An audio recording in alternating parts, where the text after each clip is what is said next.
ബോബി ചെമ്മണ്ണൂരിന് ജാമ്യം അനുവദിക്കാമെന്ന് ഹൈക്കോടതി പറഞ്ഞിരിക്കുകയാണ്. ഷബ്ന സിയാദ് ലീഗൽ ഡെസ്കിൽ നിന്നും തുടരുന്നുണ്ട്. ഷബ്ന, ഇന്ന് 3:30-ഓടെ ജാമ്യ ഉത്തരവ് ഇറങ്ങും. ഇന്ന് തന്നെ ജയിലിലെത്തിച്ച് ഇന്ന് തന്നെ ബോബി ചെമ്മണ്ണൂർ പുറത്തിറങ്ങും എന്ന് കരുതാമല്ലേ?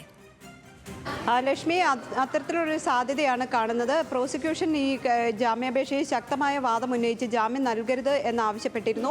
എന്നാൽ കോടതി ഇനിയും കസ്റ്റഡി തുടരേണ്ട സാഹചര്യമുണ്ടോ എന്ന് ചോദിച്ചു. ഇനി കസ്റ്റഡി ആവശ്യമുണ്ടോ എന്ന ചോദ്യത്തിന് കസ്റ്റഡി ആവശ്യമില്ല എന്നായിരുന്നു പ്രോസിക്യൂഷൻ്റെ മറുപടി. ഈ ഒരു സാഹചര്യത്തിലാണ്, കസ്റ്റഡി ആവശ്യമില്ലാത്ത സാഹചര്യത്തിലാണ് ഇപ്പോൾ ജാമ്യം അനുവദിക്കാം എന്ന് കോടതി വ്യക്തമാക്കിയിട്ടുള്ളത്. ജാമ്യം അനുവദിക്കാം, പക്ഷേ ഇതിൽ ഉപാധികൾ വെക്കണം എന്ന് പ്രോസിക്യൂഷൻ ഈ ഘട്ടത്തിൽ പറഞ്ഞു. പ്രോസിക്യൂഷന്റെ അത്തരം ഒരു പരാമർശം അല്ലെങ്കിൽ അത്തരം ഒരു വാദം കൂടി കണക്കിലെടുത്താണ് ഇപ്പോൾ ജാമ്യം നൽകാം എന്ന തീരുമാനത്തിൽ കോടതി എത്തിയിട്ടുള്ളത്.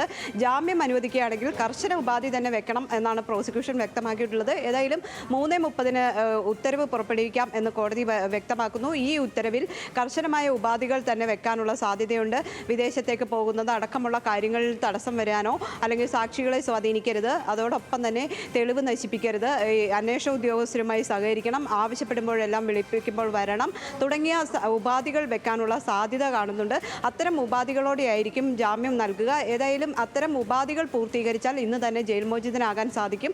ഉത്തരവ് 3:30-ന് തന്നെ ഹൈക്കോടതി വെബ്സൈറ്റിൽ അപ്ലോഡ് ചെയ്യാം എന്ന് ജഡ്ജി ഇപ്പോൾ കോടതിയിൽ പറഞ്ഞിട്ടുണ്ട്. അതിനുശേഷം ഈ ഉത്തരവിൻ്റെ പകർപ്പ്, ജഡ്ജി ഒപ്പിട്ട പകർപ്പ് കോടതിയിൽ ജയിലിലെത്തിക്കണം. ജയിലിലെത്തി ഇതിൻ്റെ ബോണ്ട് അടക്കമുള്ള കാര്യങ്ങൾ എക്സിക്യൂട്ട് ചെയ്തതിനു ശേഷമായിരിക്കും ബോബി ചെമ്മണ്ണൂരിന് പുറത്തിറങ്ങാൻ സാധിക്കുക. ഏതായാലും മജിസ്ട്രേറ്റ് കോടതി ജാമ്യം തള്ളിയതിനെതിരെ ഹൈക്കോടതിയെ സമീപിച്ചു. ഹൈക്കോടതിയെ സമീപിച്ചപ്പോൾ പ്രോസിക്യൂഷൻ ഏതായാലും ജാമ്യാപേക്ഷയെ എതിർത്ത് തന്നെയായിരുന്നു ഹൈക്കോടതിയിലും നിലപാടെടുത്തത്. പക്ഷേ കോടതി ഇതിൻ്റെ കേസിൻ്റെ വസ്തുതകളിലേക്ക് കടക്കുന്നില്ല എന്ന് കോടതി തന്നെ വ്യക്തമാക്കി. പക്ഷേ ഇനിയും കസ്റ്റഡിയിൽ തുടരേണ്ട സാഹചര്യമില്ലാത്തതിനാൽ ജാമ്യം നൽകാം എന്നാണ് പറഞ്ഞത്.